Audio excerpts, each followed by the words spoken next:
Emily Parker used to believe life moved in straight lines, until hers scattered into 1,000 pieces.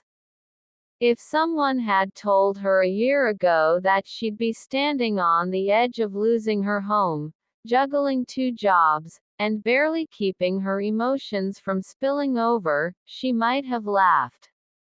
But real life had a way of changing directions without asking permission. And Emily was learning, painfully, that sometimes you didn't get to choose when everything changed, you only got to choose how you responded. On a cool October morning in the quiet town of Greenfield, Emily stared out her kitchen window, hands wrapped tightly around her coffee mug. The house was too quiet, too still. Ever since her son, Jake, went away to college, she hadn't adjusted to the silence that followed her from room to room like an unwanted shadow. She was proud of him, proud of the young man he was becoming, but the emptiness he left behind felt heavier than expected.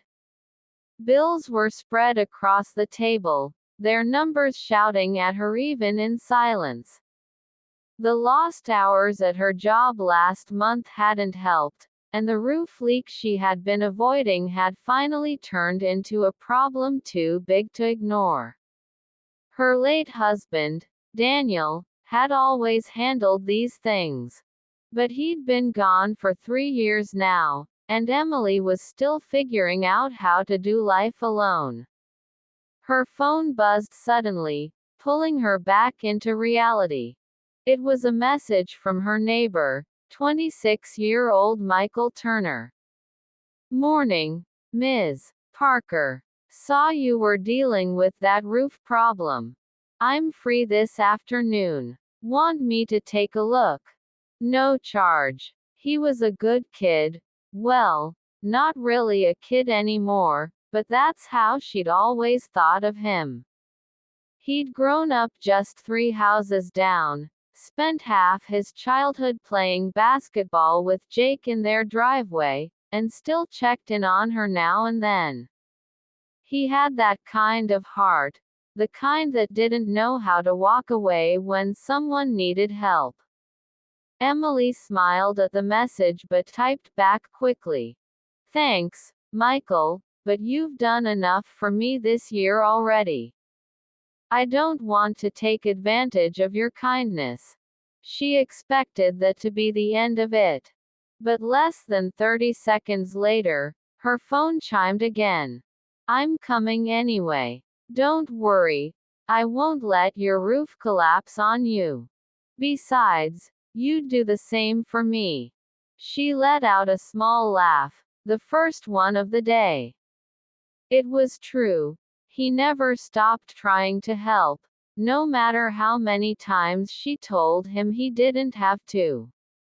When Michael arrived later that afternoon, he was carrying a toolbox and wearing that familiar grin that never failed to ease her nerves. "You're not getting rid of me that easily," he teased as he stepped inside. Emily shook her head. "You're too stubborn for your own good." "Good thing you need stubborn people in your life," he replied with a wink, a friendly one, the kind between neighbors who'd known each other for years. While he climbed onto the roof, Emily sat on the porch, listening to the steady rhythm of his hammer. The sun was warm, the air crisp with the promise of fall, and for the first time in weeks, she allowed herself to relax. When Michael finally came down, covered in dust but smiling proudly, he said, "It'll hold through winter. But you'll need a full repair next year. I can help you with that too." "You've done more than enough," she said sincerely. He shook his head. "I'm not stopping, Ms. Parker. Not until you're back on your feet."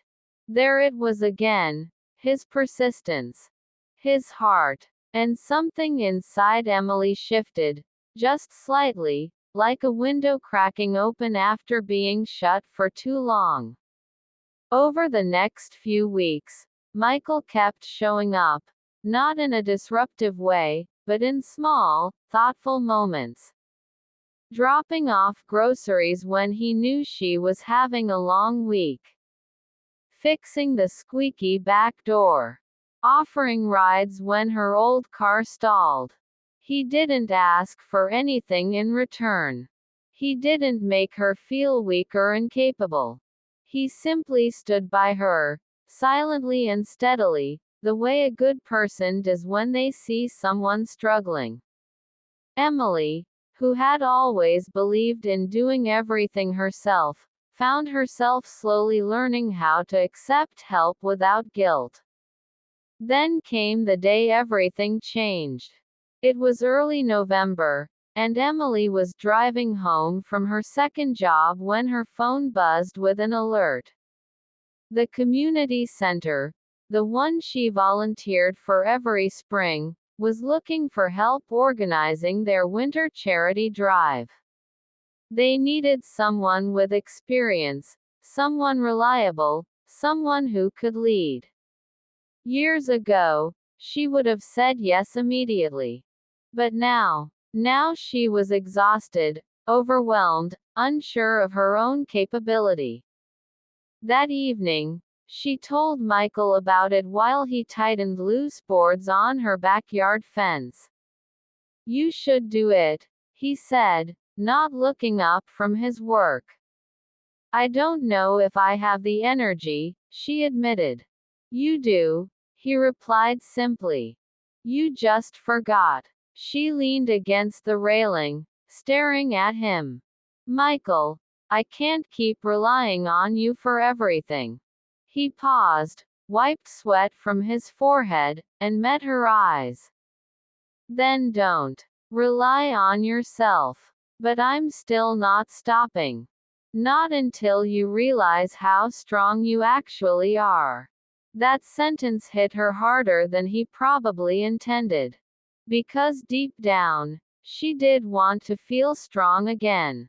She wanted to be the woman she used to be, confident, joyful, full of purpose. So she signed up. And everything snowballed from there. The charity event became her lifeline.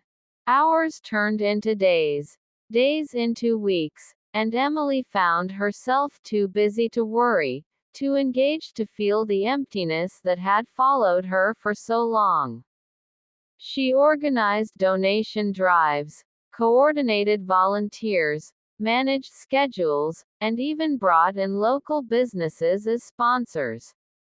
Michael was there through all of it, helping set up tables, carrying heavy boxes, staying late to clean up. And every time she felt herself slipping, he was there with a simple, steadying reminder: keep going. You've got this. One snowy December morning, Emily stood in the center of the community gymnasium, staring at the rows of donated coats, toys, and food items. Christmas music played softly in the background. Volunteers chatted happily as they sorted goods. Children laughed as they helped stack boxes. It felt hopeful, alive, full of warmth she thought she'd lost forever. When Michael walked in carrying another load of canned goods, Emily felt tears prick her eyes. "It's beautiful," she whispered. "You did this," he said, placing a gentle hand on her shoulder. "Not me." But she shook her head.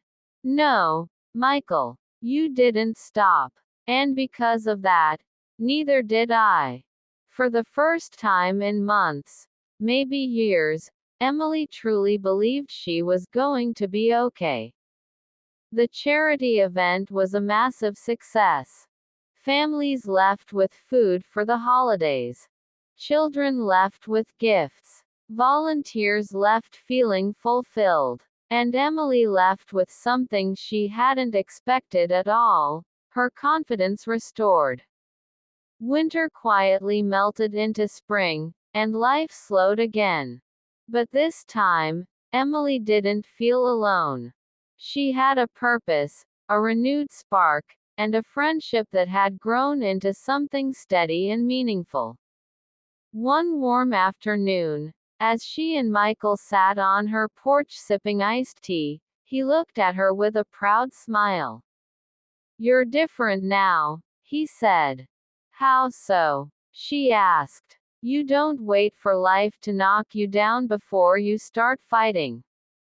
You push forward. You show up. You keep going." Emily laughed softly. "You taught me that." "No," he replied. "You just needed someone to remind you who you already were." The sun dipped slowly behind the houses, painting the sky in soft oranges and pinks. Emily breathed in the fresh air, feeling lighter than she had in years. She didn't know exactly where the future was taking her. But she knew one thing for certain. She wasn't stopping. Not now.